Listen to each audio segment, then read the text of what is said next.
নাই স্মৃতি, আমি তোমাকে কিছু বলতেছি না, খারাপ কিছু বলতেছি না, না তোমারে না তোমার জামাইরে না তোমার এইসবে যে রে আল্লাহ আল্লাহ, মাফ চাই মাফ চাই। স্মৃতি একটা গায়া, টাকা হলেই মানুষের চয়েস রুচি ভালো হয় না। স্মৃতি সেটা প্রমাণ করে দিল। স্মৃতি তার বিয়েতে বা ফাংশন গুলোতে যে সকল ড্রেস পরেছে একটাও মানানসই না, ওর রুচি খুবই খারাপ। এই ঠিক এইরকম মন্তব্য আজরিন আপু স্মৃতিকে নিয়ে করার পরে এবার তুমুল বিতর্কের মুখে আজরিন। শেষমেশ না পেরে ভিডিওর মাধ্যমে স্মৃতির কাছে ক্ষমা চাইল এবং বলেছে সে স্মৃতিকে এমন ভাবে উদ্দেশ্য করে কিছুই বলতে চায়নি। সে একটা ভিডিওর মাধ্যমে কিছুটা ইঙ্গিত করেছিল, কিন্তু সরাসরি এই সকল কথা স্মৃতির উদ্দেশ্যে নয়।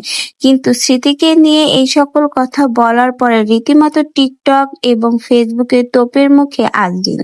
এরপর না পেরে অবশেষে সেই স্মৃতির কাছে এসে ক্ষমা চাইলো এবং বলল সে স্মৃতি বা তার জামাইকে নিয়ে মিন করে কোনো কিছুই বলেনি, কিন্তু টিকটকে এই বিষয়টা নিয়ে তাকে যেভাবে হেনস্থা হতে হচ্ছে না পেরে সে ভিডিওর মাধ্যমে ক্ষমা চাইতে বাধ্য হলো। বোঝাই যাচ্ছে স্মৃতিকে বর্তমানে কেউ কিছু বললে সাধারণ জনতা কিন্তু সেটা মেনে নেয় না। রীতিমতো আজরিনকে ধুয়ে দিয়েছে, না পেরে তোপের মুখে তাকে ক্ষমা চাইতে বাধ্য হতে হলো।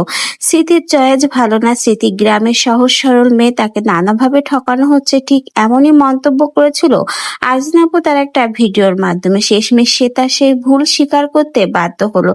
মানুষটার বিয়েতে তার নিজের চয়েস মতোই করবে, স্মৃতিও তাই করেছে, তার নিজের পছন্দ নিজের চয়েস মতোই সে তার বিয়ের অনুষ্ঠানের পোশাকগুলো পরেছে, কিন্তু তাই সোশ্যাল মিডিয়াতে এত গুঞ্জন, এত মন্তব্য যেন তাদেরই নিজেদের বিয়ে হচ্ছে। ভাই, যার পছন্দ তার হলেই চলবে, আপনার আমার পছন্দ দিয়ে কিছু আসা যায় না। শেষমেশ কিন্তু আজরিন আপু সেই স্মৃতি বাপ্পির কাছে ক্ষমা চেয়েছে।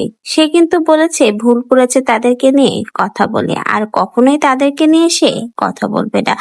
অতিরিক্ত বাড়লে যা হয়, শেষমেশ সেই সোশ্যাল মিডিয়াতে জনসম্মুখে এসে সবার সামনে ক্ষমা চাইলো আজরিন আপু।